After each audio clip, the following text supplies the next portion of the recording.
Hello everyone, I'm Malcolm Payne, a Chess International Master from the UK, and welcome to Match Day 3 of the first Choker Challenge Cup. I'm honoured to have as my co-commentator today Jeff Gross, a professional poker player and streamer with over $5 million in earnings. Jeff will be offering his insights into the poker and choker, while I'll be commentating on the fast and furious chess phase of this revolutionary game. My thanks to Chess24 for hosting, and to get involved, download the Choker app at the Apple Store or at Google Play. Now, tonight, we've got an awful lot more poker in Choker than we've had in the last couple of matchups. The Match Day 1 and Match Day 2 featured chess player against chess player. Both matches were a shutout.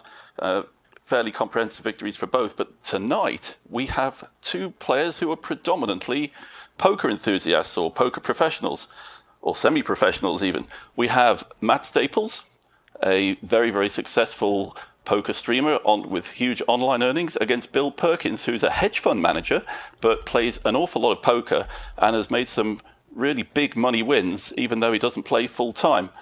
Jeff, how do you rate the poker abilities, or if you like, the poker playing strength of these two relative to each other?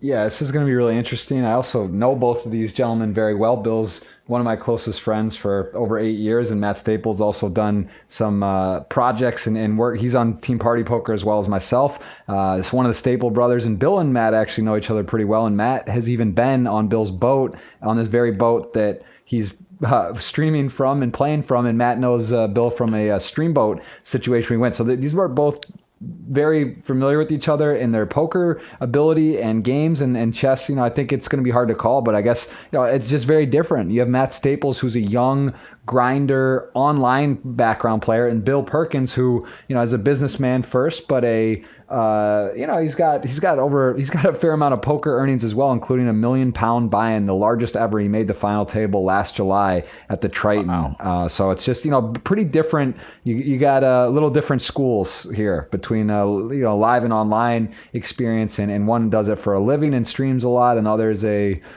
professional.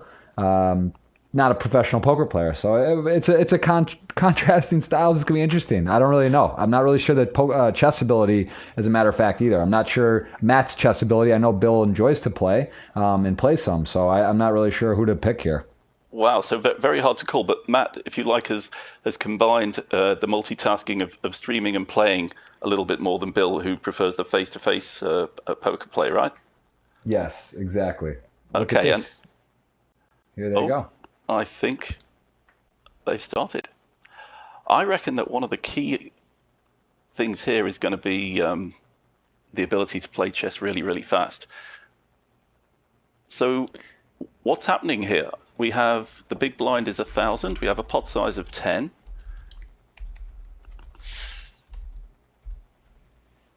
Yeah, so the pot's already you can see it's up to 5K, and see some firing. There is betting each round, and there's you can see Matt's reactions. He's seeing the pieces he's getting. Looks like a pretty strong hand, no?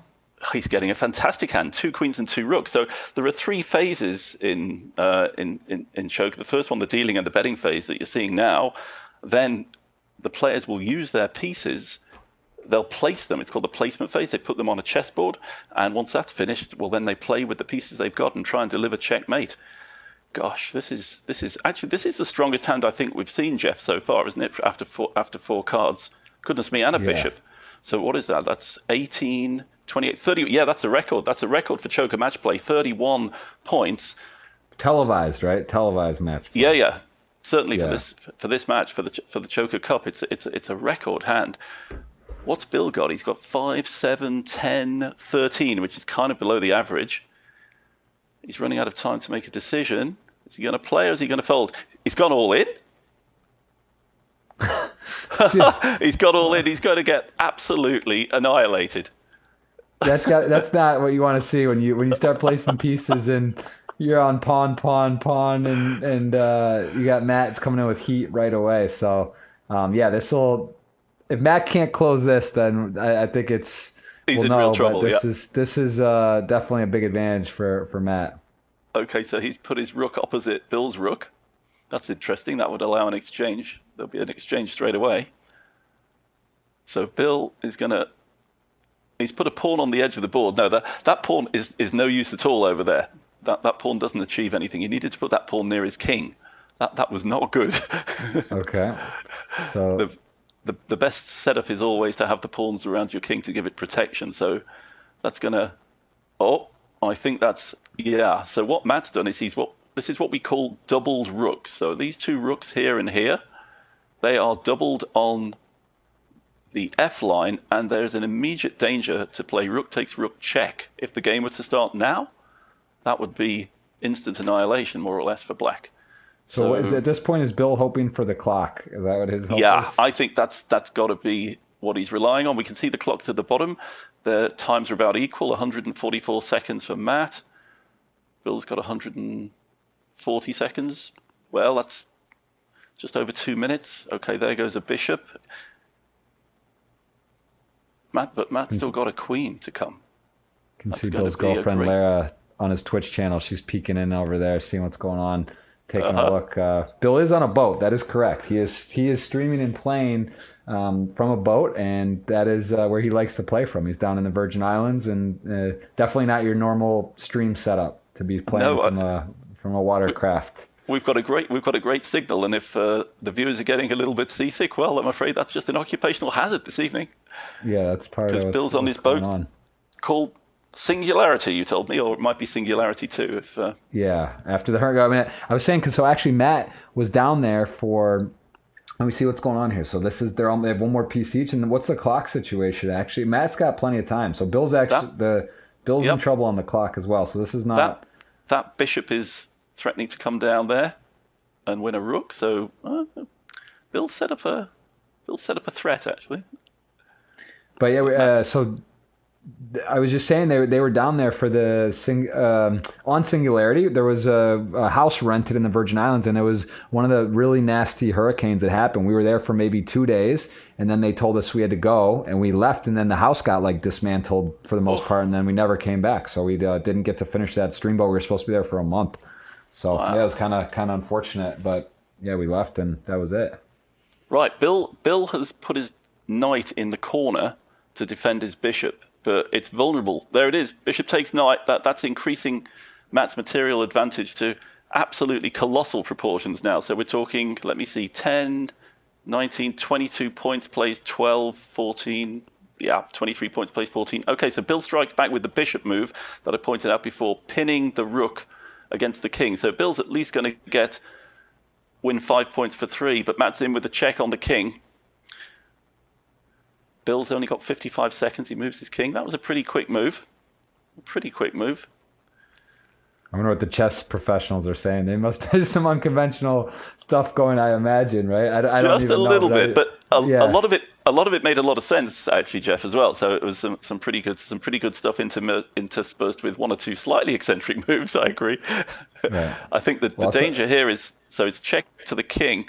Bill just needs to hang on here. I mean, he just needs to play rope-a-dope chess and just survive and just see if he can make Matt run out of time. You remember in one of the games where Anna was playing Santos that Anna was winning, but she was desperately using too much time trying to figure out how to win. She set the preset move, and then he made an interesting play that didn't calibrate to what she thought he was going to do, and then it threw her off, and she ended up not getting to close out that match. So I mean, it's never over, right? You got to play the game, and Bill is actually, though, his time is that's the biggest factor. If Bill could at least have had the time advantage, he'd have a little more hope, but he's in trouble on time. And okay, he's picked up a piece, but he's picked up a bishop, but unfortunately he's losing a bishop back. That's queen check to the king vertically, and that bishop is going to go as well. So Bill's going to be hopelessly outgunned here. Oh, he's folded. Oh, yeah, he understood. It's over. He's resigned. So rather than be checkmated. What are the professionals? What do they prefer? Do they usually let it run out, or do they withdraw? What's the standard etiquette in chess? It's kind of in chess. You usually resign before you're checkmated.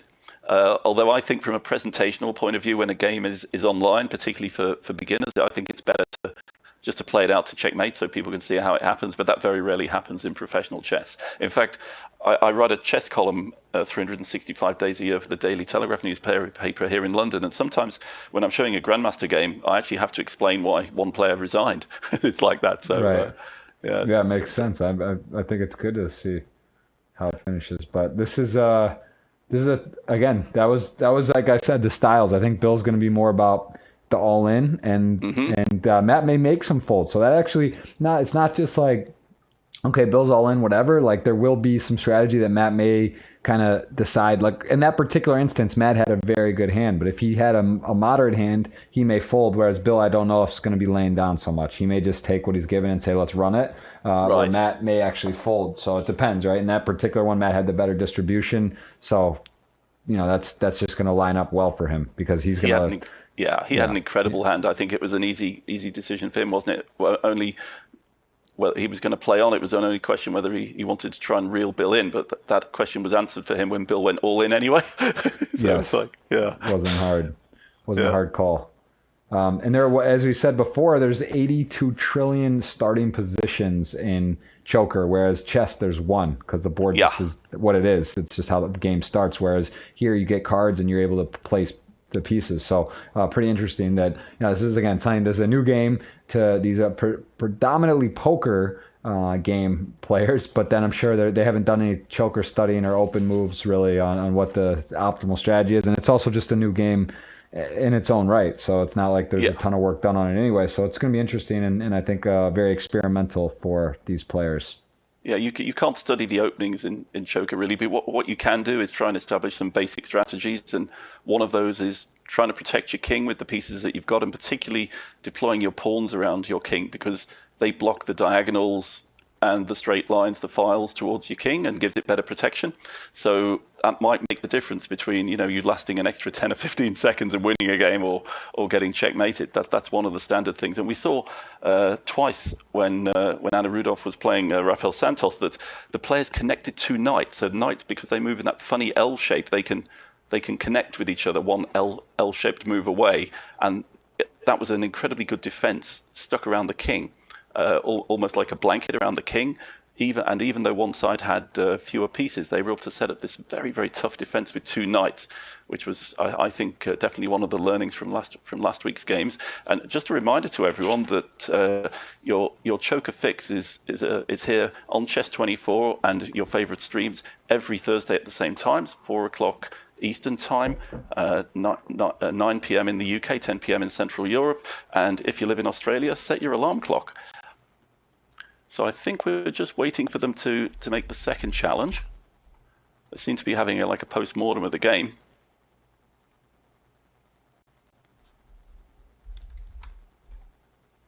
So we're just waiting for Bill to come back online. And then we'll go into the dealing and betting phase, where the players receive two cards, then another card, and they can bet after each set of cards appears. Then we get the placement phase, where we were just discussing. You've got to be very careful where you put your pieces, keep your king protected, try and set up some threats, and then the wild chess phase, where you have to try and give checkmate before you run out of time. Jeff, I think we saw a promotion, didn't we, during the dealing phase last time? I think I saw one of the cards got promoted. I think when you get, if you get three or more of a piece, certainly if you get a second queen, it becomes a pawn. So I think we saw one of those pieces actually change and go a bright shade of pink, I think, from memory. Yeah. So that's something to look out for. Yeah, it's there's definitely, which is I think the coolest part about this game is that you're basically playing chess, although there is some luck involved, which is really one of those things we keep saying. If you're playing the Grandmaster and you're a beginner, you're never going to win. That's something that's gotten a lore in poker, where if you sit down with a professional, you do have more of a chance to win. The game's predominantly skill, but there's the element of luck, which is it's good because it brings in new people and it makes you have a chance. So this is kind of bridging that gap with the luck element. There is some luck in the distribution of pieces and also the betting. There's a skill in betting as well. So it's got several levels to the game, which is great. And I think it's fair to say, I mean, certainly most of the chess players I know have an interest in poker. I mean, certainly play it occasionally, if not regularly. In your poker playing fraternity, are most of them chess players as well? Oh, we're about to start, so let's watch the betting phase. Looks like we got it going there. Yeah, Bill, one of the downsides of the boat life is there is some internet issues once in a while, and I think we're seeing a bit of lag, but it looks like it's working. But yeah, so I'd say there's a handful that play chess. Like I think more traditional background of the game is backgammon. There's some backgammon players that come over, Magic the Gathering. There's a group that was doing that and kind of moved in, but chess as well. I know a handful of talented chess players or people that enjoy chess that are world-class poker players, like Dan Smith, Charlie Carell, also just to name a few. But it's it makes sense, right? It's a game, but there's it's a skill game, and it's fun, and especially like the blitz and these type of faster variations, I think is very appealing to people that maybe aren't as that have a poker background or like backgammon, right? Games that are a little bit quicker. If you start adding the clock and element to it, it makes it more appealing for that type of game. So we've got two cards each on the table. We can see that Matt's got a rook and a pawn. That's a difficult one, but he's folded. Okay, I'm not sure rook and pawn I would always fold. This is what I'm saying. I think Matt's gonna show be a little more selective. Also, he knows Bill and his personality well. So, like, I think we're going to see Bill willing to be all in pretty light, like with almost any situation. So Matt may, strategically say, look, I can lay down a hand or two because I can find a better position. And here it goes.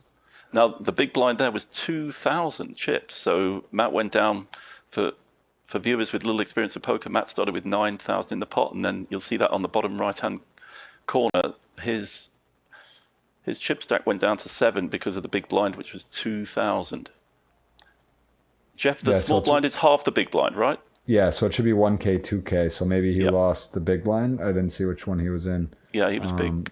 So 2, and then this next hand he has 1, and there it is. Looks like he... Oh, another fold. Okay. Bill folds. Okay, so gosh, this is going.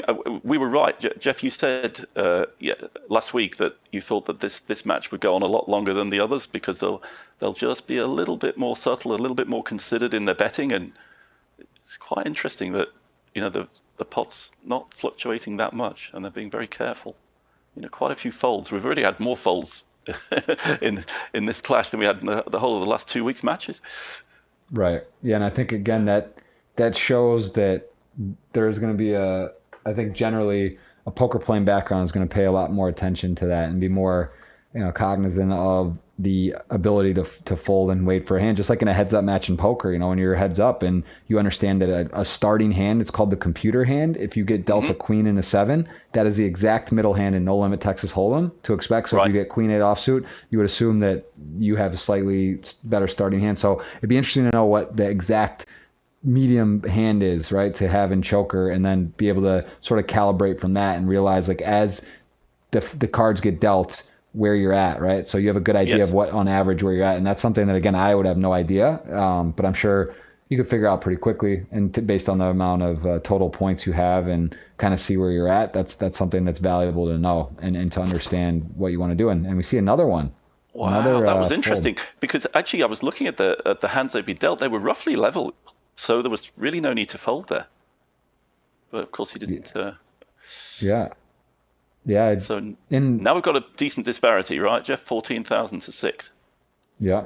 And this is where at some point though, with the blinds and antes, even you have to sort of just go with it, right? If you're laying down, similar to poker, there's a certain point where you get short enough and you have to just take a stand. You can't just blind down. You can't expect to get down to one big blind and come back because you have to win so many in a row. So I think we're important to emphasize that. It's important to emphasize, isn't it, that if you are about to play a hand and your chip stack isn't sufficient to meet the big blind, then that's how you lose. And we see. Oh, there was a promotion. Monster. Yeah, he looks to me like he got a queen there, right? He got a promoted pawn to a queen. Look at that hand. Wow, a big hand. The fourth dealt pawn goes to a queen. Yeah, we may have lost Bill's feed. I think his Twitch went down. I'm not sure. Yeah, but that's okay. We can see the board. We can see the board from Matt's point of view, so that's fine. Okay. Well, as long as Bill can still play, hopefully he doesn't get. Yeah, he's still playing. He's putting his pawns on the board. Yep. Well, again, I think we're gonna have to we're gonna have to say Matt has got a strong hand here. Oof. Queen and you remember from last week I said Queen and Knight, they're all right because they complement each other in the way they move. So the Queen can move diagonally, horizontally and vertically, whereas the Knight moves in an L shape uniquely for chess pieces. So those two pieces together cover all the bases.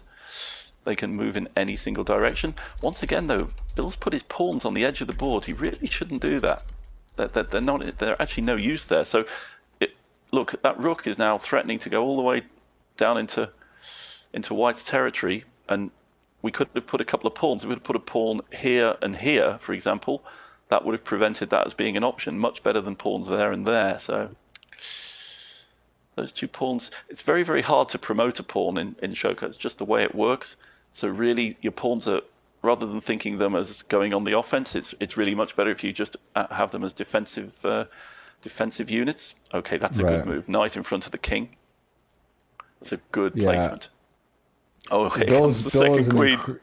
Bill is an incredibly smart individual, and I just, I think it's fair to say he has not done a lot of choker research or studying or so far, right? So he is just in here learning as he goes, and I doubt Matt's done too much, but Matt may have taken a peek at some of the prior matches or read up a bit. I mean, the first time I played choker, I was all at sea. I was completely clueless. So it's extremely, I would say, almost disorienting in a way to play choker for the first time. But then you get into it quickly and you learn. So there's some serious danger here. Actually, this is actually a checkmate threat on the move for Black. Were he to have the move here, he'd be able to checkmate, bring the queen down there. I'm sure. Well, first of all, Bill will move first anyway, but he'll probably want to cover that. Oh, he has a card still, yeah? Yeah, he's got one more card to play, one more piece to place. I think if it was, I think something on that square, would. Bill's running out of time. He's already down to 54 seconds, point. And he hasn't. Oh my goodness! He's going to have 50 thing. Seconds to do checkmate, and his opponent's got two queens. He might be timing out. Yeah. He may have lost internet connection. I can't imagine it would take this long for Bill to place a piece. So, listen, no one's going to shed a tear for Bill playing on a boat, but you come into the Choker Cup and you're on a shoddy connection, you may have to, you may have DC'd.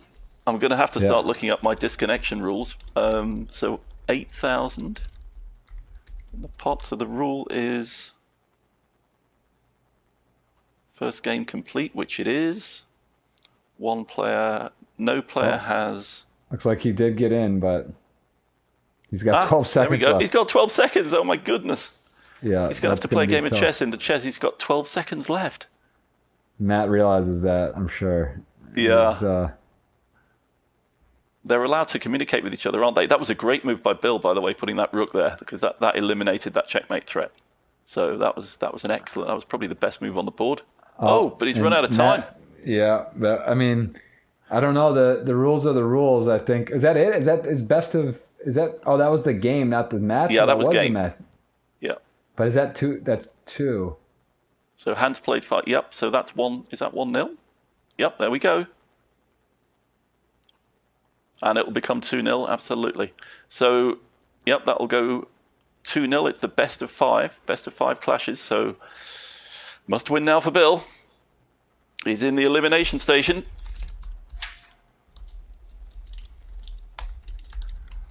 But I'm sure he'll have figured it out now. We'll see him playing a bit quicker. Looks like Bill's having a snack too. Bill's again, Bill on a boat. No one's upset, whatever. But yeah, hopefully we get at least a fair shake. Matt, I'm sure wouldn't want to win by technicality, but yes, we're gonna see here.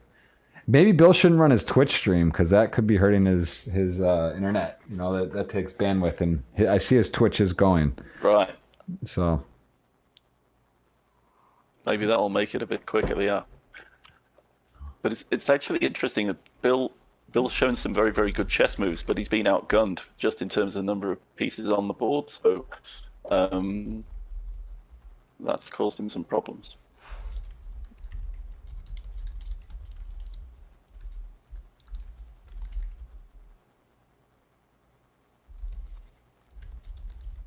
Okay, you like Matt's doing something? Maybe he's issuing a challenge. I'm not sure.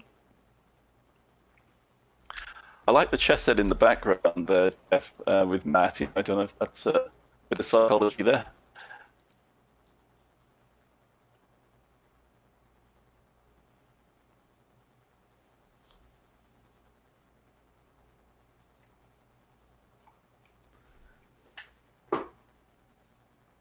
yeah, it's exciting. It's exciting to see the. It is exciting to see the folds and the thought process. I'm a little bit. I just wondered too how how it's approached when they get dealt the cards, like what they believe to be the starting middle hand, or what they think is good or bad. Obviously, getting a lot of pawns, but you can sort of have a good idea if your hand's good or not, right? Like probably a couple tricky deals where it may be deceiving that it's better than it really is, or seem worse. But overall, I mean, if you get a couple queens, or queen and some powerful pieces versus the pawns, it's fairly obvious, but I guess there are some ones that you wouldn't necessarily know what it is or how it works out. But is there anyone you would fold that comes to head? Like, what would be your minimum fold, Malcolm? Like, what's a thing you would just say, all right, I don't want to play?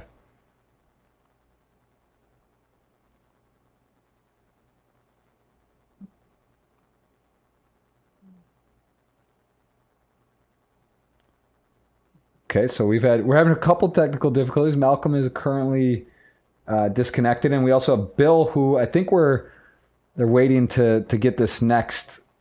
It's 2-0 Matt right now, so 3-0 first of three wins. It's a best of five, but we're making sure. I think Bill's internet is sorted out before they get into the actual game. So we saw last Bill come out of time. Yeah, it looks like this is going to be underway with the match right here, and we'll get to see the draw of pieces.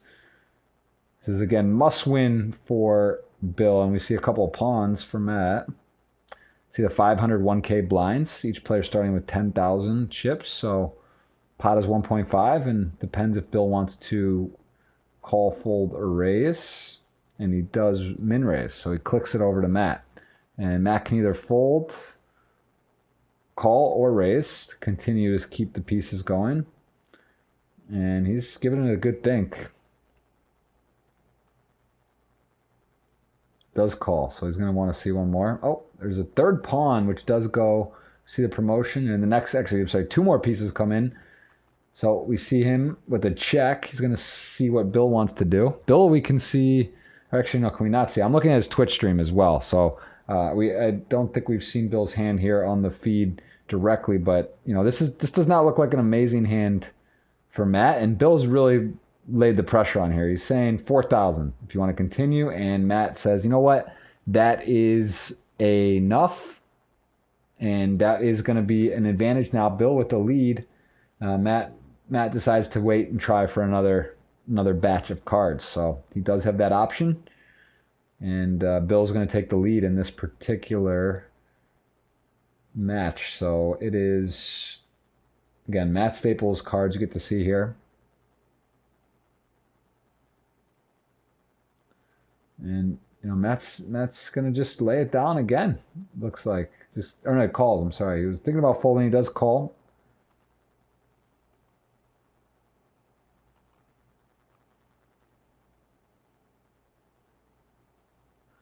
And that's there you go. We're getting to see Bill getting a little momentum here. He's got about a 2-1 chip lead, 13.5 to 6.5. See if Bill can get one. It's threatening to go 3-0 again. Matt's going to try to sweep. And he's showing a little bit of frustration.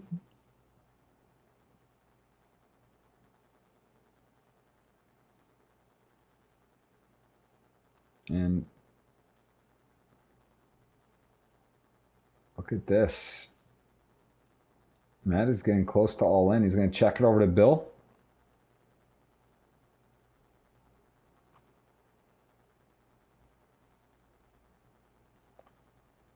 And now we're going to get to see again. We have the pressure put on. Does Matt want to call all in? So he either has to decide, does he want to play or fold? I think, he's running out of chips, if you will. If he folds here, he may have to just take his.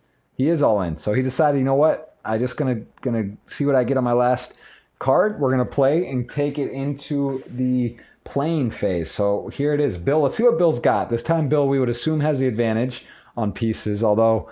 We don't really know, right? Because Bill's pretty aggressive, so it's hard to say what exactly Bill's got, and we'll see. Oh, there it is. Right away, just shows the power. He's got the queen. There's some emojis being thrown.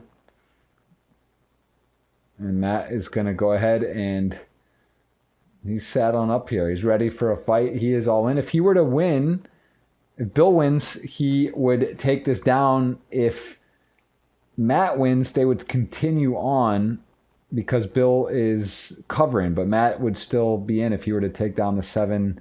I believe the pot is. See, Bill has 7K chips behind. I think there's a 13K pot. Is this the biggest pot of the match so far, then, Jeff? Yeah, this is of course a very important. We do have Malcolm back. This is a very important one for Bill, of course, because he is in trouble overall in this in the matchup currently with the 2-0 deficit. So bishop, pawn, and rook to come for Matt, but this is Bill's chance, Jeff. He's got a queen on the board. And a rook. This is his chance to win the pot. What do you think of that rook placement there over? That brilliant. That was perfect. That was absolutely perfect. Absolutely perfect, because that rook is now threatening to come all the way down here. So that move there, that placement covers it. But that was a great move by Bill. Always put your rooks on open files. By files, I mean the lines going up and down that you're seeing. Is that normal for Bill to show his queen to place that, or would normally you place that as your last card? Yeah, that would be. I would normally keep my queen in reserve. Of course, it's psychologically quite intimidating, particularly if your opponent doesn't have a queen. Right. But okay, so we've got a pawn there, which quite aggressively placed. But I think the pawns are better placed around the king. But that pawn move isn't too bad. The thing that's good about Bill's pawns is they're all connected. It's really important to try and keep your pawns connected if you can keep them so, because they protect each other. Because pawns take diagonally, so that means those pawns are what we call a solid pawn chain. Okay, that was a good move. Another pawn in front of the king. Good placement. 13k pot. Wow. This could change this clash completely. So 4 cards placed each. What's Bill got left? Oh, another queen. Oh, Matt looks completely fed up with that. Yeah. But Bill's only got 70 seconds. So, the thing is, when you've got a huge material advantage like that, you shouldn't waste too much time figuring out where to put them. Just put them somewhere where they can't be taken and just get on with it. Now, Bill just needs to head for Matt's king. I want to see that rook coming down there. I want to see that queen coming down there, going for the jugular. That's what he needs to do, and he needs to do it real quick. As soon as there we go. And he did it. Queen there. King moved across. Actually, that's pretty much committing Harry-Kiri on the chessboard. If Bill were to move his other queen in here, it's all over, because there's such an amount of firepower down there, it'll be all over. He could also move. Oh, he's found another way of doing it, actually. That's quite neat. He's putting pressure on that pawn there with the queen. I think he's possibly getting ready to bring the rook in. Yeah, all Matt's doing is moving his king up and down. He's just trying to, what we say in chess, Jeff, is he's trying to flag him. In the old days in chess, we used to have a chess timers, which weren't digital. Some of them are still in use today. And as the minute hand came towards the hour, it would push a little flag device up. And when that flag device fell, you knew it was exactly the hour and you'd lost on time. So there's an expression trying to flag the opponent. Yeah, I'll tell you what, Bill's down to 20 seconds. And 20 he seconds. has great pieces, but this is...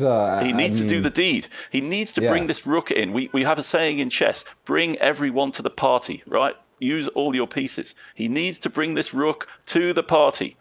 Check. Oh, good move. Now, rook down to the back. Yeah, I can see Matt's seen it. Now, come on. Now is the time to bring in that last piece. Good move, Bill. Right, only move bishop there. Now, pin and win. 7 seconds. He's got to find rook there, and he can do it. Rook takes bishop. No, that wasn't the way. Oh, it's not going to do it. He's going to run out of time. Oh, shame. He's going to lose on time. Oh, no. Oh, man. He lost on time. He had it. Absolutely. Wow, that was a big pot to lose. What a shame. Gosh, Matt was very lucky there. I think if Bill had had like just another 10 or 15 seconds, he'd have just done that easily. Man. But it's difficult. Yeah, Chess at speed is difficult. Time is, yes, it is. Really adds another element to it. So, so now Matt with the big advantage here to close this out. Bill's in trouble. Big blind is 3,000. Actually, last year in it was Bill's 50th birthday party, and it was on Necker Island, Richard Branson's place, and he was playing Branson almost every day. In the morning, they would be playing chess there. It was pretty cool to see. Bill and him went neck and neck in some good games, but it was not speed chess. So yeah, we've seen Richard Branson playing. So multiple queens demoted. He had 2 queens, and one of his queens became a pawn. That is really annoying. Yeah, you get 2 queens. Some of the luck in the game as well. Yeah, right? There's queen, bishop, pawn. Not a bad queen, but it's become a pawn. So that's 7, 8, 11, 12, 15. 15's about average, we think, right? 15 points. We don't know what Bill's got. Okay, but they're both in. What's the pot size here? 17K. This is for game clash match, right? This is it. Game clash match. Yep, elimination station. This is a must win situation for this particular one. And if Bill were to win, though, Matt would be very short with 3,000 chips. We can see a 17,000 chip swing. Wow. Pot. So this is it. I mean, this is literally it for Bill. That's got to win. It's looking symmetrical here. It's symmetrical. Is he going to put his pawns in the same place, or he's going to tuck it slightly nearer the king? Yeah. I think I like that strategy. Just put the pawns as close to the king as possible. You notice that he has a little escape square, just in case a rook was to arrive there and give check. He's got a little bolt hole in the worst case. That's a good piece to put in, but we can see that Matt's got a queen to come, and as you said, Jeff, he's keeping it in reserve. Where's he going to put the knight? I'd put the knight there so that it guarded that square to negate that rook. He's hovering around, trying to think where to put it. Bill's quicker this time. He's used up far less time. Bill's got a nice, healthy time bank. Yep. Well, I don't know about that knight there. I'm not so sure about that. Oh, we got the boat back.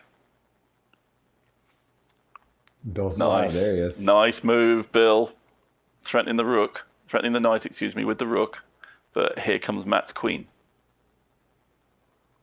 Deployed specifically to defend that knight. Matt looks like he's saying on massive tilt, or I made a mistake. He looks like he wants it back. Yeah, I think he wanted to put that queen elsewhere. There you go. There goes the queen. Okay, and there's only a bishop to come. Only a bishop to come for Matt. Bill's having a couple snacks. He's on a boat. He's relaxed. No pressure here, but 21-17 in points. 21-17 in points for Bill. He's looking very relaxed. Goodness me. Yeah, Matt knows he's got that poker player mentality. Heads up, he knows that when you can finish someone off, you got to do it because it's never over till it's over. He doesn't want to see Bill, scoops this. Then he's at a big disadvantage in this particular game, and then all of a sudden it's 2-1, and then he's got a dogfight. So Matt wants to close it out. He's not going to be able to if he plays that move that I just suggested, but actually that's also good. That's also an excellent move. Queen check. Excellent. It sounds to me that you obviously know most of the best moves at all times, right? Especially with some time to look at it. It sounds like these guys are not making the optimal move in spots, but their instincts are pretty good. That they're making okay moves where they're not punting particularly away the game, but they're not using the. I think Bill's first move, I think Bill's play has been perfect. I think his move was just as good as mine, if not better. And he's cleaned him up. 2 rook. Yeah, he played beautiful chess there. So now he just needs to win that last knight. Whoops, Matt's just let the knight go as well. That could get whipped off at any moment. Gone. So Bill's just... he should be playing that quick. Yeah, well done. Yeah, Matt hadn't seen that. You can see that's all written all over his face. He's completely fed up with that. Okay, all that he can do now is hope to flag him. Now, one really nice move would be pawn there, taking those 2 squares away from the black king and just creating what we call a mating net. Rook there is a good start. Well done. Not much time used. Now, rook there, and then get a rook here, and it's mate. That's the way to set it up. King there doesn't... we got a little symbol there. He's offering him a draw. No way, man. No way. No way. I was just sent to... Oh, well done. What a move, Bill. He must be hearing me. No, he's just a very talented, intuitive chess player. That was a fantastic move. And there goes the rook, exactly as I was predicting. He's found the way to do it. It's checkmate very soon. There's mate threat there. That's the only way to survive. Now he just needs to give him a check. Oh, okay, that's going to let him out. But good. That's a good move. That's now probably the easiest thing would be just to bring your own king in and gradually squeeze him. That's it. Good player. Played quickly. Played very quickly. See how quickly he played that, Jeff? Played in 2 or 3 seconds. Now, with these 2 rooks, there's a way of playing what's called a lawnmower checkmate, where they take up positions adjacent to each other and check the king all the way back down the board. Okay, now king forward would be the best move here. Well done. Good move. Now, we want the lawnmower checkmate. So rook there or rook there. That'll do it. Well done. Now, cut him off. Let's go rook here. That's also good, but only 54 seconds. It's mate in 1 if he finds it. It's mate in 1 if he finds it. Well done. Boom. Awesome play by Bill. Choke there mate. Matt with the golfer's clap. Well played. Very nice. There he gets it. Gets his man. So, but it's not over. That's still Matt still has some chips behind. So, or is it? Is that 2-1, or did he have? I think that might be 2-1, depending on the blinds. Yep, 2-1 okay, it is. Well so played. That's exactly it. It was actually, that's interesting. Yeah, if you can't cover the big blind, it's over. So he did have 3K, so that was essentially, that was must win. Fantastic. He was all in. That's interesting. That is a nuance. That is different in poker, where if you have any chips left, it's even if you can't cover the big blind, you could still double up for what you have. So that is that's interesting. It's an interesting caveat, but I kind of like it. Certainly makes it faster, doesn't it? It makes the action come all the more quicker. There's more ways to lose, more ways to be eliminated. Yeah. Okay, there goes the mid-match snack. Looks to me like we get a little pat on the cheek. Congratulations. Now we're going to explain how we did it. Absolutely, like you always want to do when you win a game of chess. Right. When's time to start the next challenge? So it's 2-1.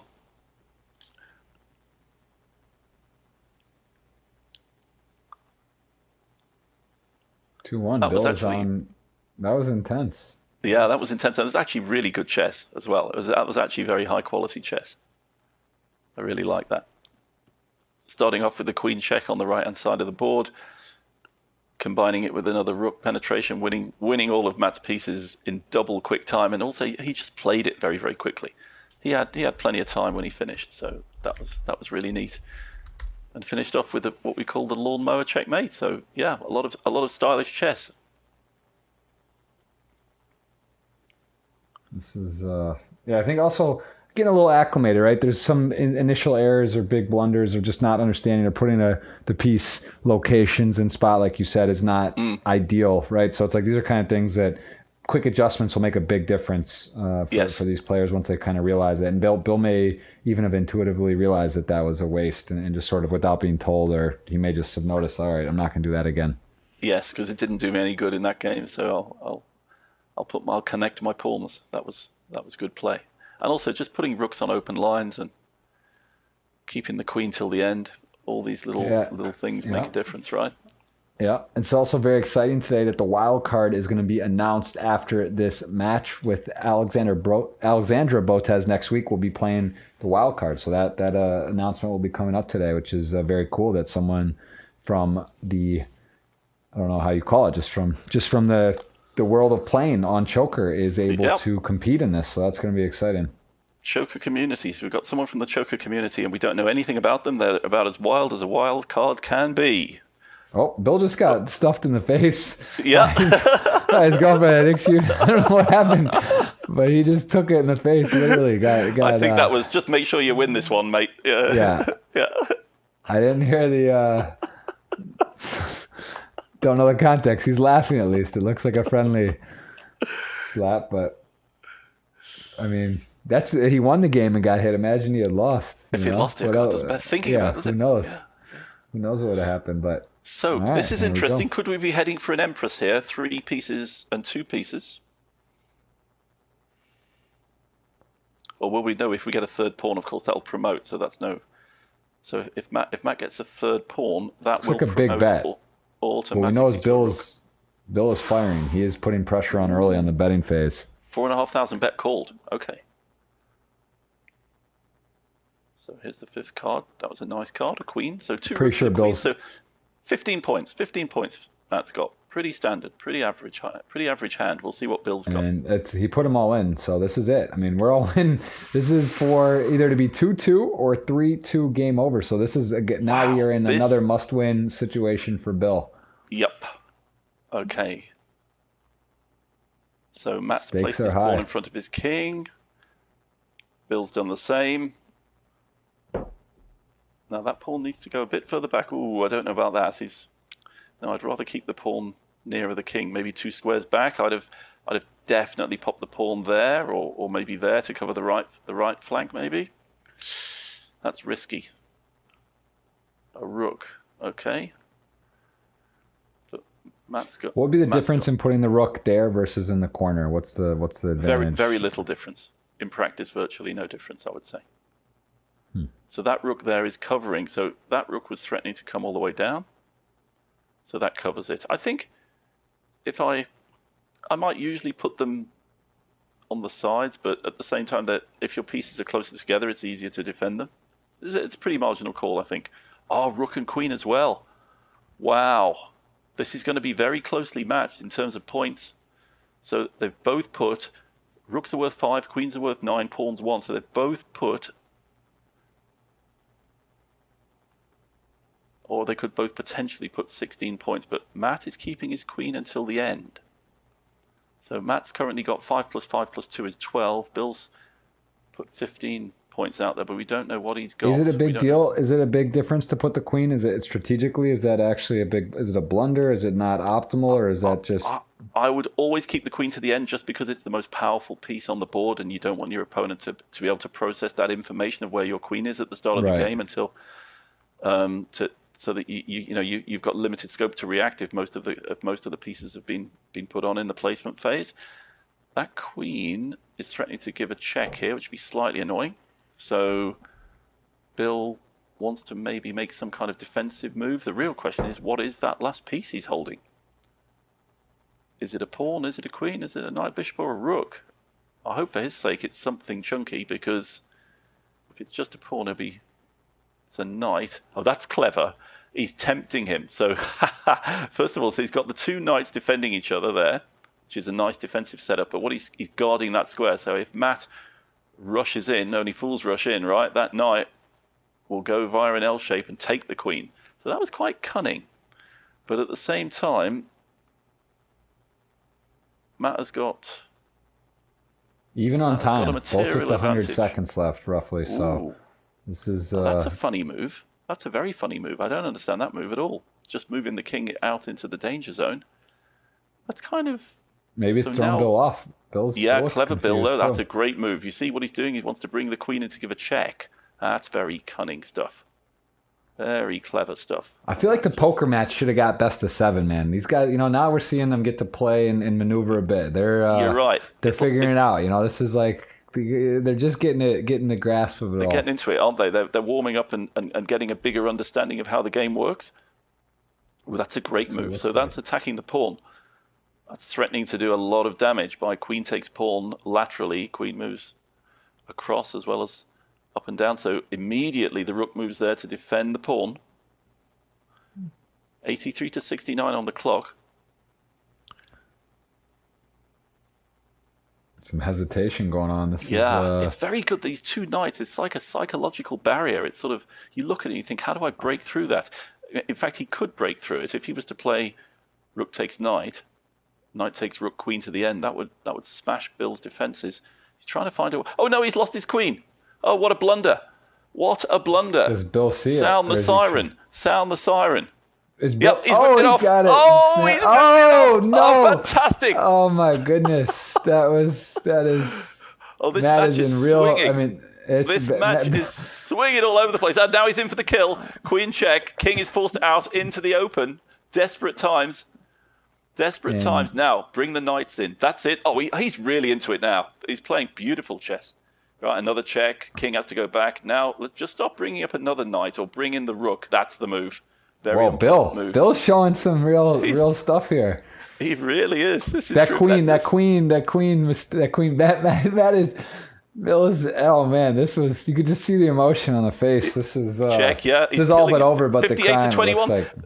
You know what? This is the ultimate comeback because he's going to flag. He's going to actually flag Matt. Matt's the one who's going to run out of time. The knight comes in, and remember what we said: queen and knight. They're all right. The king has skewered those two pieces. The king has actually attacked a rook and a knight at the same time. However, he's lost an entire rook, so Bill doesn't actually care, and that really helps because when you've got a material advantage, every exchange helps you because then, if you like, the point count proportionately goes even more in your favor.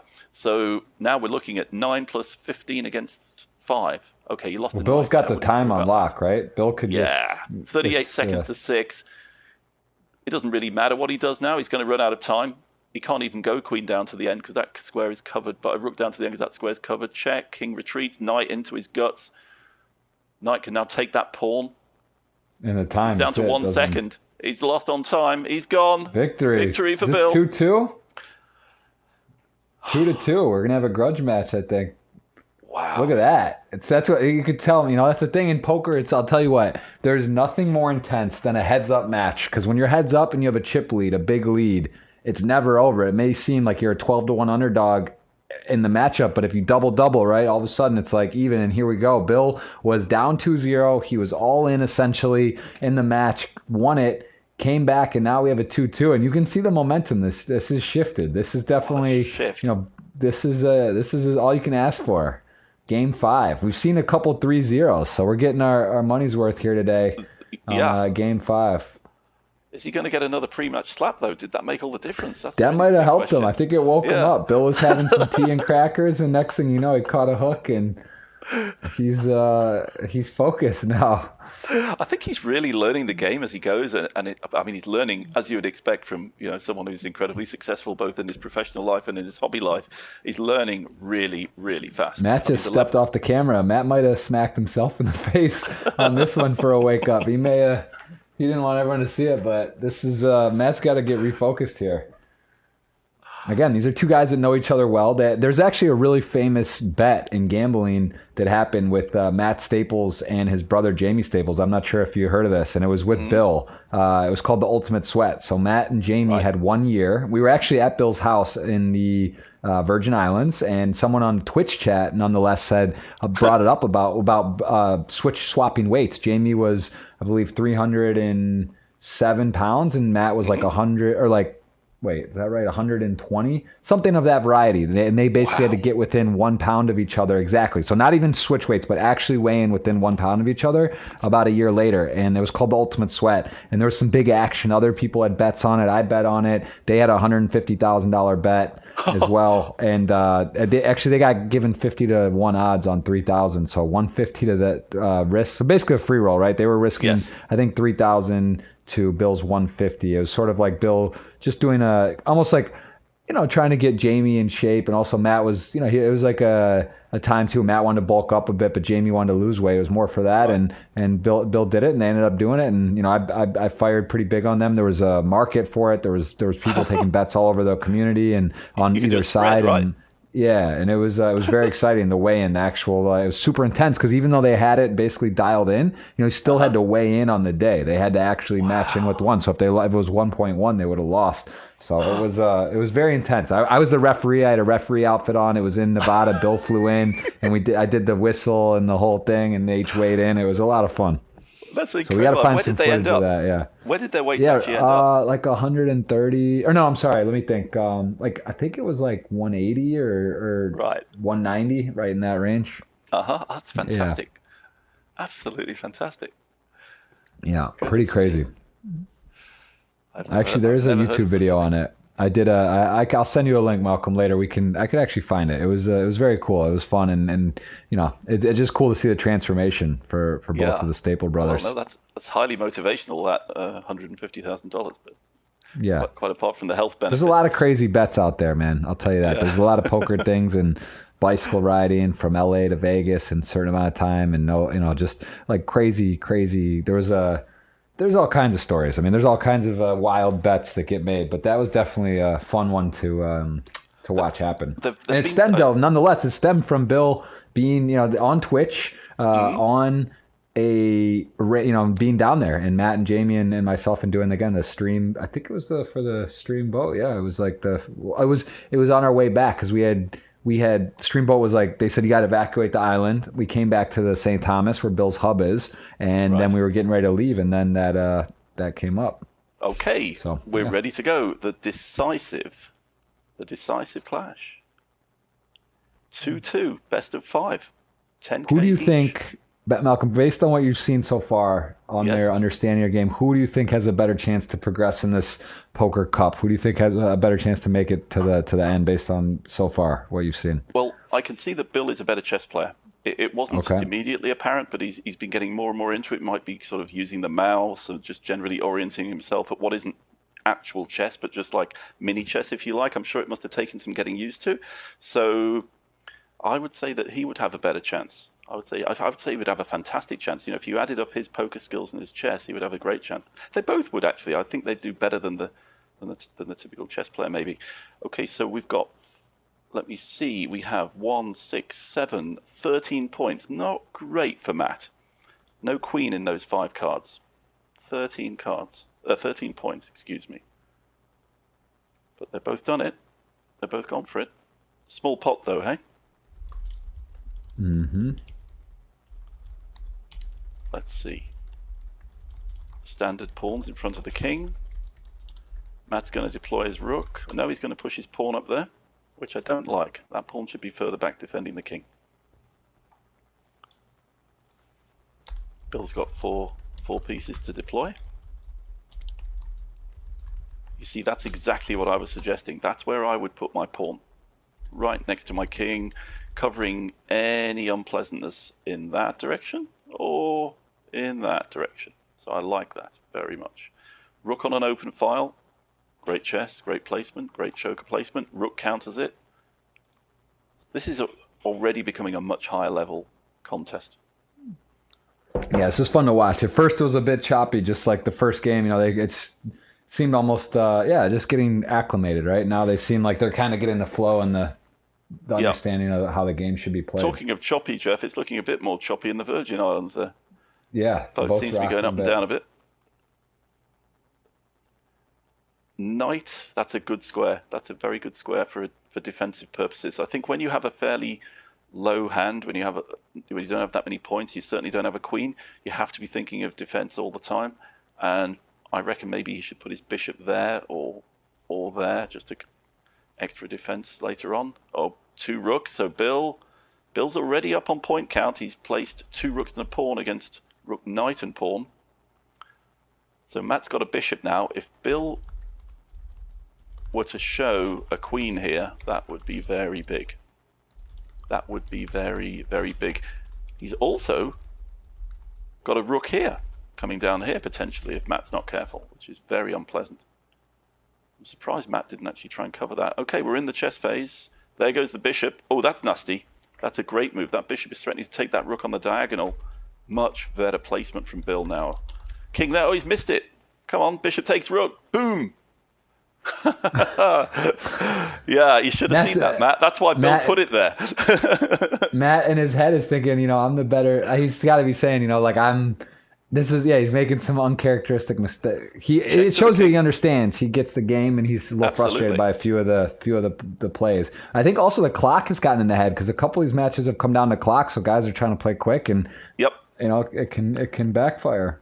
Oh, Bill is playing so much quicker now. Goodness me. I mean, he would have spent 20 seconds on that move earlier on in this matchup. Let's watch Yeah, this other rook coming down here. This other Bill's rook's dancing a gonna come. bit. Look at him. He's feeling. He's getting into it. He He's gets enjoying it. himself. He's having Oh, fun. great move. Great move. Now the next thing you should do is play pawn there and zap that knight from right out of its square. No, you can't move the bishop. You can't move your king anywhere. Okay, that's good. Huddle, huddle, huddle up. That's the best way to play. Well played. That's good play, Matt. He seems disappointed. Good move by Bill, threatening bishop takes knight, liquidating. As we've said, when you have a point advantage, every exchange helps you. So Matt needs to avoid that, needs to move that knight out of the way. He doesn't want that knight to be taken. It'll be so much easier for Bill to organise a victory. No, he's let him take it. That's a mistake. He'll take it now. Best move would be to take the knight. And then after the recapture, we're talking 2 rooks against a bishop, which is 10 against 3, whereas it was 13 against 6. So you can see how, as a proportion, the material advantage increases. 2 rooks against a bishop, that is overwhelming. Rook hits the bishop, played quickly. Now, we would want to see probably this pawn coming here at some point, although he needs to move his rook. Good move. Now there's a checkmating net danger. Matt's escaped. Good move. Check. King goes up the board. Now, there is a nasty... That's it. Well played. Threatening mate. But now, pawn there deflects the bishop. Yeah, he hasn't quite seen that, but he'll probably figure it out. He's 82 seconds against 25 anyway. This is... Wow. Rook takes pawn finishes it. Rook takes pawn is absolutely the end. Rook takes pawn would be checked to the king. Oh, he missed it. Matt saw that, and he's he's averted it, but that's only a temporary respite. Good move. Rook attacks the bishop. Yeah, Matt's shaking his head. He knows. He sees. I think he feels the power of Wild Bill. We like to call him Wild Bill. I think he's kind of realizing that Bill's got some chess ability, and he's also got all the pieces. So he's got 2 rooks against a bishop, 10 points against 3. He could even, if he wanted to, promote one of his pawns. Now we could be doing the old staircase checkmate there. The staircase checkmate. Will this be the staircase checkmate again? It looks like it will be. It's the staircase checkmate. Rook takes bishop is mate. Bill wins. He's going to see it. I think he's just savouring it. No, he's done it. There you go. I've never heard that. What's that called? The what? The staircase? The staircase checkmate. Yeah, because you saw the rooks go almost on adjacent files as they drive the king along. So it's known Makes when sense. we're teaching chess to children. Actually, we call it the staircase checkmate. Look at this. It's back to 11K to 9K. So this is again, Bill is covering. But what is the big blind? Because this could even be a situation where it's must win either way, even though Bill's covering. I think it was 1.5. Blind, I think it was 1.5, 750. Okay, so depending what happens here, very very exciting. Bill upper hand.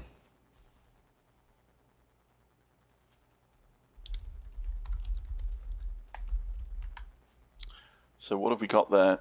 Oh yeah, we got a demotion there because of 3 of the kind. So that knight went down to a pawn. So actually, this is a rather poor hand. Rather poor hand for Matt, I assume. Matt folded. I'm not surprised. That was a very poor hand. 2 knights and 2 pawns with only 1 card to come. Pretty lousy. You'd have to hope you get a queen, of which there are only 4 out of 44 cards in the pack. So, yeah. Big blind 2,000. And Matt only getting pawns.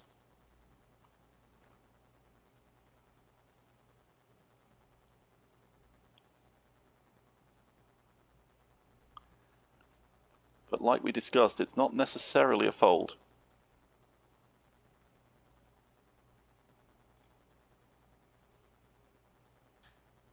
But he folded anyway.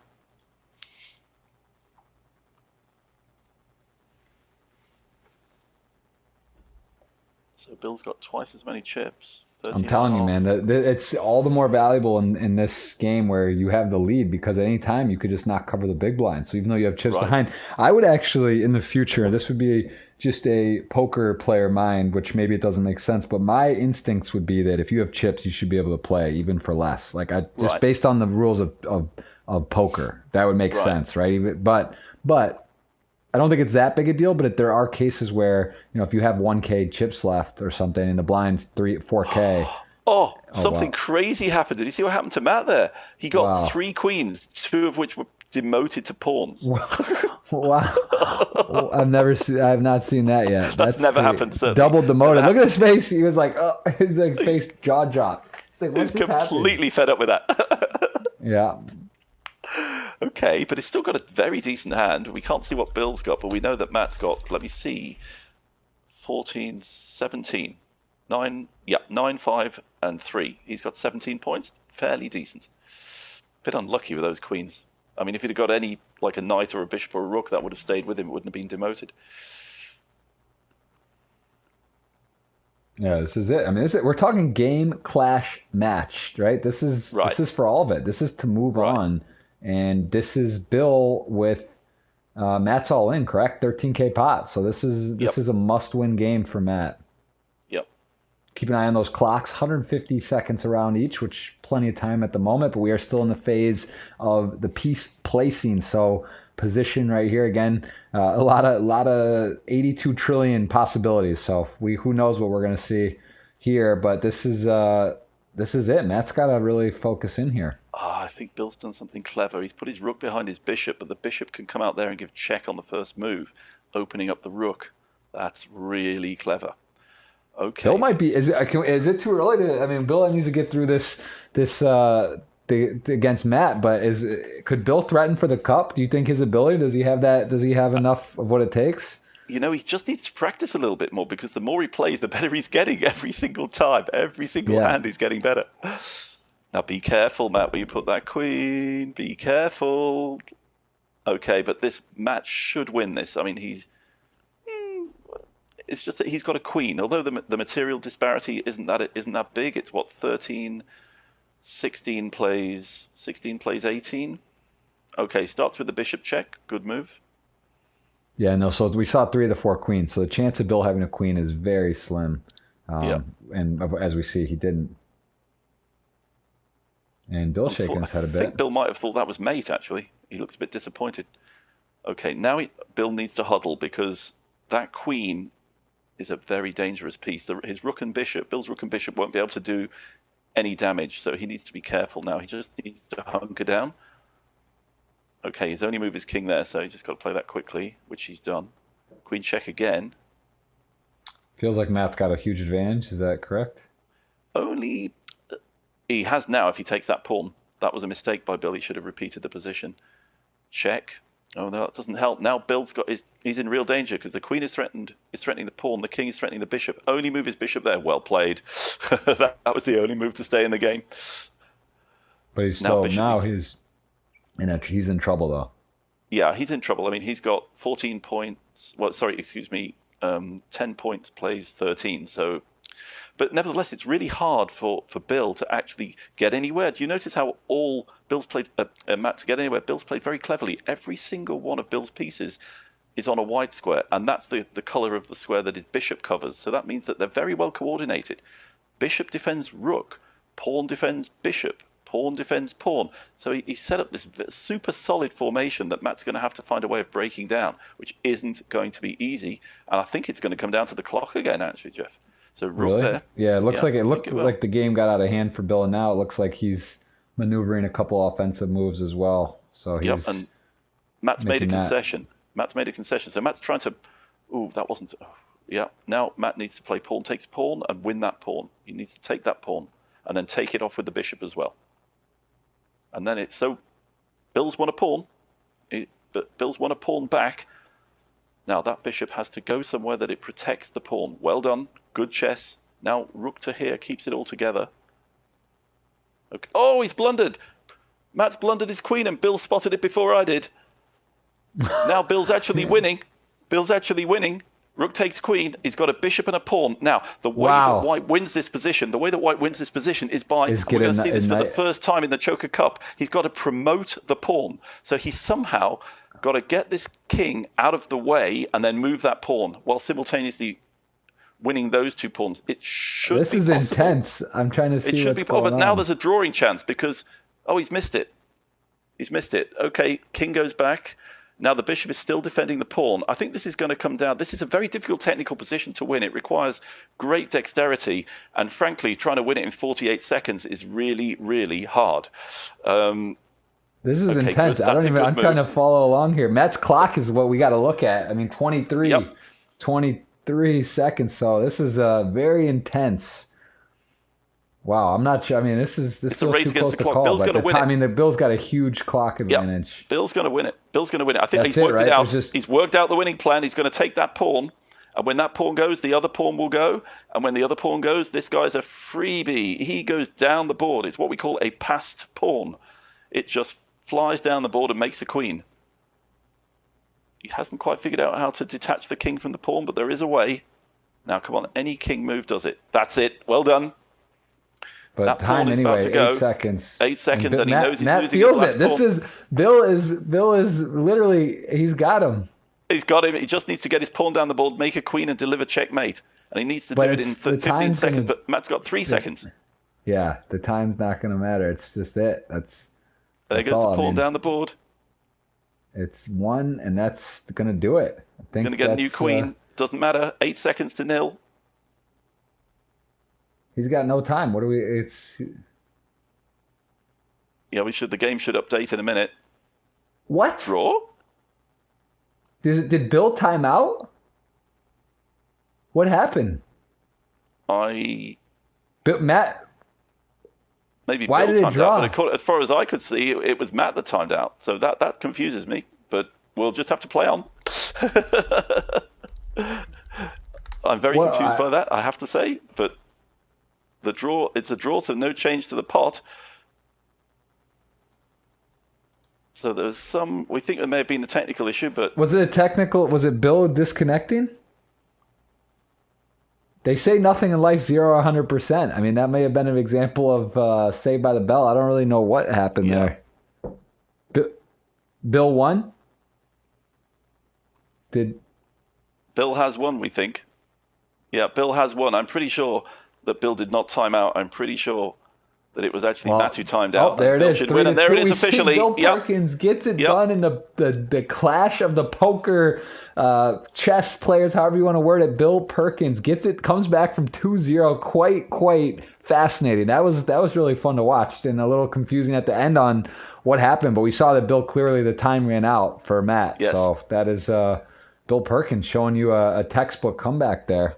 Yeah, the message on the screen said insufficient mating material. If it had been the other way round, if Bill had timed out, because Matt was down only to a king, you can't give checkmate with just a king, so you don't lose in time in those circumstances if your opponent does not have what's called mating material. But actually, it was Bill who had what we thought 6 seconds, I guess, Jeff, something like that. He managed to just keep enough time to win the game. So Bill goes through. That's amazing.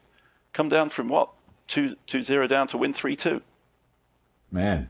And who is this? Who does Bill match up with? What's the winner? Who does he get next week or in the next time he plays? Well, Where's he through to? I have to look at the bracket. I'm not sure if his opponent's been decided yet. It might. Is it the wild card in Botes? I think it's the winner of. I think it is. I think it's the winner of Alexandra Botes against the wild card. Yeah. And I believe is that the wild card will be announced today, and that is absolutely. I'm going to be interviewing Bill later. As soon as we finished, and then I'm going to announce the wildcard winner after the interview. So if you're one of the Choker community who's downloaded the app from Google Play or the Apple Store and you've been playing Choker and competing for the right to become the wildcard, could be you. So stay tuned right till the end of the show. Gosh, that was remarkable. That was fun. That might have been, honestly, I mean, for me at least, maybe it depends, right? It depends on what you're looking for, but for my personal viewing, there was a lot of excitement, a lot of drama, right? And we saw 3-2 versus 3-0, so that there was we really got that Game 5 sort of pressure and excitement all the way. That was great. We did. We saw a lot more choker, and I think we also saw poker strategy, we saw chess strategy, we saw brilliant chess, we saw the odd blunder, we saw everything that, and we also saw betting strategy, and we saw everything that poker can bring to you, and it just shows really that your chess strength isn't necessarily the be all and end all. Anybody can win. Anybody can win a choker. You just have to learn how to play choker, not just learn how to play chess and how to play poker. There's definitely some choker skills that you need to acquire, and I think we just saw Bill acquire those choker skills as he played. It's remarkable. That was intense. Goodness me, I think he's going to be. Hopefully, he'll be enthused. Practice a bit more. I'd say he'd have a really good chance in the next round. Really good chance. Just needs to remember to play quickly. That was really his Achilles heel in the first two clashes. He was just running out of time, even when he had more pieces. Of course, the cards didn't go that well for him either, but he just became a stronger player. Yeah, it was it was fun. Definitely fun to watch. Yeah, no, I've had confirmation that it's going to be. Alexandra Botez is playing the wild card, and I think that's who Bill is going to play against in the next round. Wow. And what date is that set? Do we know when that's set up for? Well, the matches will take place every Thursday at the same time. I don't know in what order the next round matches are going to be played, actually, so you have to watch out for choker information on Twitter or on the web to say when the next round matches are going to be. But it's always going to be on Thursdays at 4:00 Eastern. Goodness me, I've got so many questions to ask Bill at the end of this, I have to say. Yeah, he's it's fun, It's fun it's going to be fun to hear what he was going through there and how he adapted. He definitely picked up some stuff on the way. Definitely made some adjustments. Yeah, did you notice any change in his betting strategy, or was it really just the placement in the chess and the chess moves and speed that you think he improved on? It's hard to say. I mean, he definitely the time. It seemed like he was moving slow at first, and that was, I guess, from your perspective, or I said again, I know that he does play some chess, but it almost looked like maybe he's unsure what to do. Right? Someone like myself, I think if I were playing, I would be pretty slow, just like really trying to overthink stuff. But it did become clear, like he had chess aptitude was high, that he was able to make the right choices and right plays. So maybe it was just getting used to it. Maybe some of the placement stuff too, where he just wasn't sure and he put the pawns on the outside where he should have tucked it near the king. So I think like he just sort of was figuring it out as he went after the first game. But lucky it wasn't best of 3 for him. Best of 5, he had enough time to sort it out and get in his rhythm. Yeah, I mean, it was funny because you said you could see that Bill was getting more into it. At one moment, he said you wished it was the best of 7. He'd had more chance to show his skills, but in the end, he did it in the best of 5. His learning curve accelerated, I think you could say. It just seemed to get better and better and better. And Matt started to blunder. I think Matt got a little bit unnerved as well. He started to lose his focus a little bit. Particularly, you remember that first move when Bill sneakily stuck a bishop in the top right-hand corner, because Matt had a rook in the bottom left-hand corner. So those are the squares H8 and A1, and Matt just didn't notice. And first thing Bill did was take that rook right off and change the balance of the game. Yeah, it's exciting.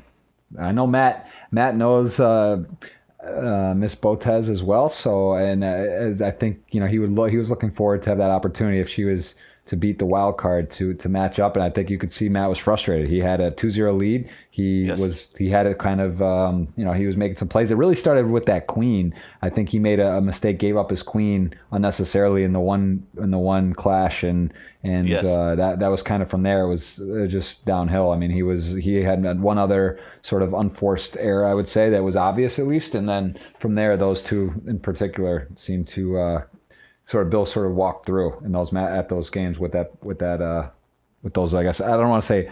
It's hard for me. I'm not really here saying people are making blunders in chess, because it's hard for me to use that term when I'm no chess player. But that's I think fair to say that he made an error on a move and he knew it right away. I think like almost right after he released it. Oh yeah, But that's what the clock does, right? It's fun. It Sure. makes it you gotta play quickly, and sometimes you're gonna. Absolutely. I mean, Chess 24 is having a whole series of tournaments. There's like $1 million speed chess tour, and even the Yeah. greatest players in the world, we're watching them blunder all over the place. I mean, that's just what the clock does.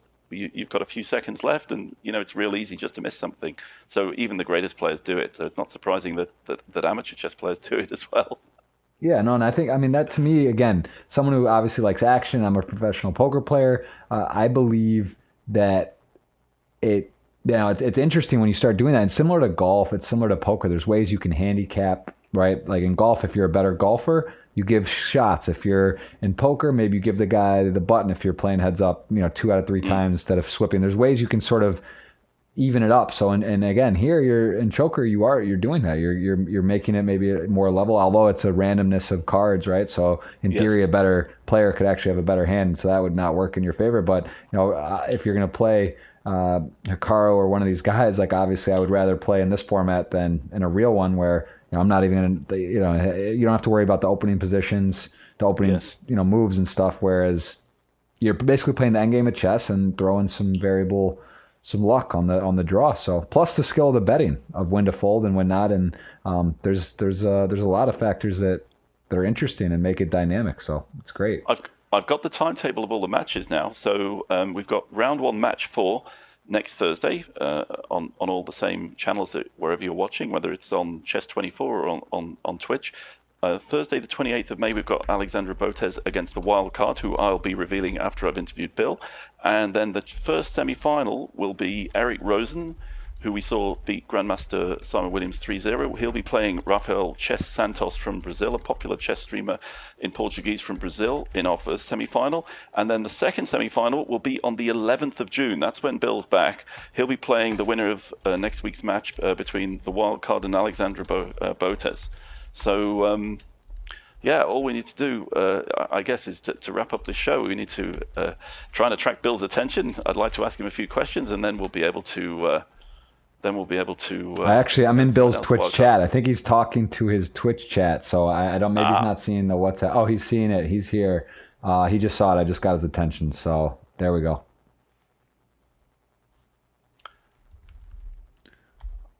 Great. Well, thanks very much indeed, Jeff. I'm going to switch over to the interview screen and see if I can speak to Bill. But we're just gonna wait for a couple of minutes while Bill sets that up. We had quite a few games, didn't we, tonight, where it was all or nothing. But it was Bill who coped with the pressure, I have to say, very well.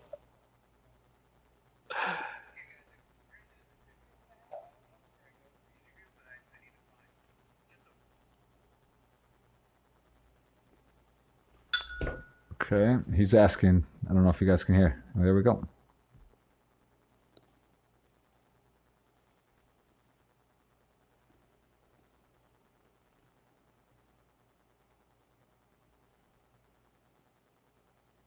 Yeah, Bill's breaking down his chess strategy right now. He's breaking it down on his live Twitch show. We need to get him on the interview.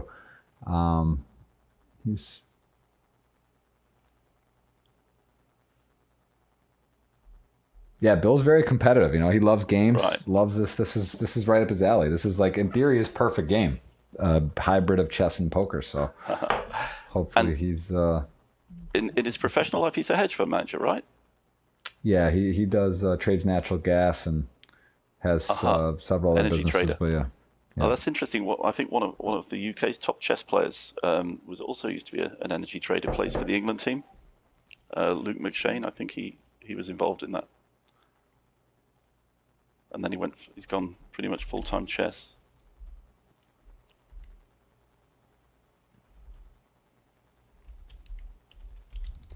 Yeah. So he's got, let me see, he's got 3 weeks. Bill's got 3 weeks to prepare for the next match. I'm sure he'll be a super strong choker player by the time that comes up. But Alexandra Botez has got an awful lot of experience as a popular chess streamer and playing speed chess and streaming and playing her moves really quickly. And I'd say she's got an official FIDE chess title, so she's probably got the edge on Bill, certainly on the chess side, but he'll definitely have a clear edge on the poker strategy side of Choker.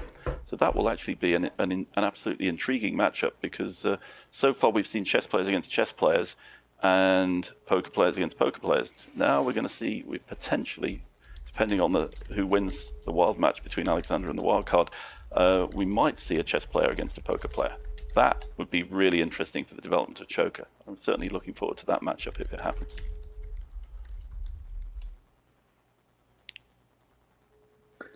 Yeah, it'd be sweet to see Bill make it to the final, but I just don't know. Don't know. We're just gonna have to see. But I know he's happy to make it through. I think we're having a little bit of difficulty. I don't know if Bill's able to get on the.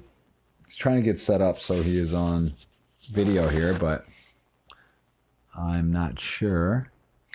But I guess we could, in the meantime, maybe announce the wild card if we can get this with Bill. But if not, then maybe that's a good idea to unveil. Yeah, I'm curious if the wild card winner is going to be, if there's someone that actually has it could be it's a big disparity too, right? It could be someone who's gotten sort of lucky and hasn't played much, or it could be someone that's super high level. So I don't know if we have that information other than the name. I do. I mean, you couldn't get a wild card. We don't know anything about this player. We just know that the winner is Choker user Illogical Chaos from the Netherlands. And I'm just going to call him Illogical, because that's kind of easier. And his first name is Alessio. I repeat, user Illogical from the Netherlands. Your first name is Alessio. If you're listening, that is you. Congratulations. Get ready to play Alexandra Botes, one of the most followed chess players on the planet, in match day 4 of the first Choker Challenge. That'll be next Thursday. So please get in touch with us, and we'll set you up, and we look forward to seeing you, whoever you may be. There you go. Well, wild card is officially out there, and that is exciting. So Bill is potentially has a good path. Who knows how tough the wild card is, but he's in the next round, and I think we are going to get Bill, who is getting prompted on what to do. So it looks like you will be handling that, and get to hear from Bill on his exciting finish. Oh, that's tremendous. We'll hopefully be able to go to the interview soon. Well, Jeff, I'd say that was certainly the best choker contest we've seen so far in the competition. 3-2, lots and lots of action. People very nearing elimination. Bill very near elimination, surviving twice. Lots of canny betting, lots of folds, unlike the 2 previous matches with the chess players, I think reflecting the fact that we had people with much more knowledge of poker, professional poker players involved. But at some point, the world of chess will meet the world of Choker, and then we'll see where the balance lies. I can't wait for that. So until next week on Thursday, Jeff, thanks very much indeed for commentating. I appreciate it. It was hugely enjoyable. And Had thanks a great for sharing time. your insights. Jeff Gross, professional poker player, over $5 million in earnings. We couldn't have had more interesting insights into the poker and Choker. Thanks very much indeed. Cheers.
Yep, Bill, I can hear you. And so congratulations on a tremendous win, coming back from 2-0 down to win 3-2.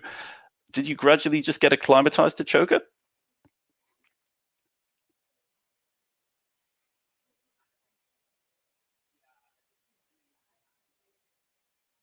Just needed to get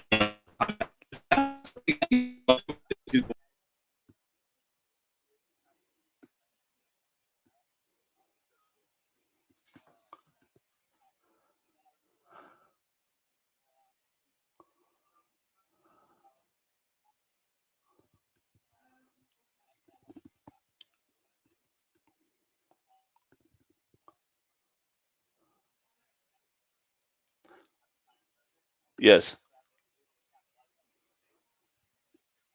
Yes. I mean, you started moving noticeably quicker.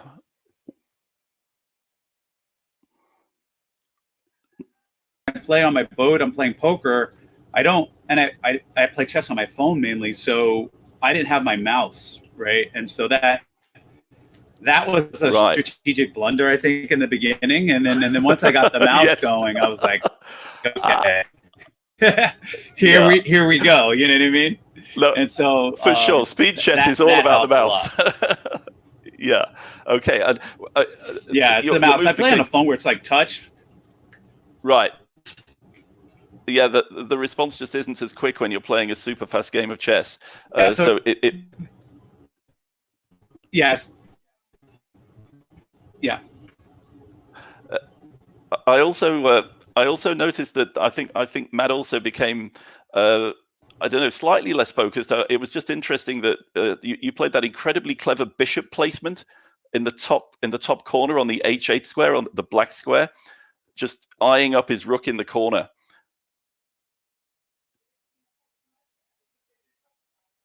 That was a tremendously good move. I mean, because it's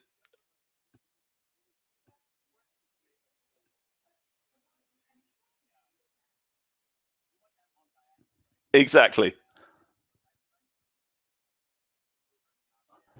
It's mine. Yes. And so. And it was. that was key. That game was over, I think, after that move. Exactly. Yeah. No, the material swing was too much. We don't have a fantastic quality, Bill. So we don't have fantastic quality, I understand, on the internet. So I'm just going to just congratulations again. I look forward to seeing you on June the 11th when you'll be in the semifinals. You're going to play the winner of next week's match between Alexandra Botes and the wild card. And it was really great having you on the show and seeing you enjoying choker, certainly in the second half of the match. So thanks very much indeed for joining us, and we'll see you again. Yeah. Okay, thank you very much. Definitely more enjoyable in the second half. Take it easy. Bye. So thank you very much, everyone.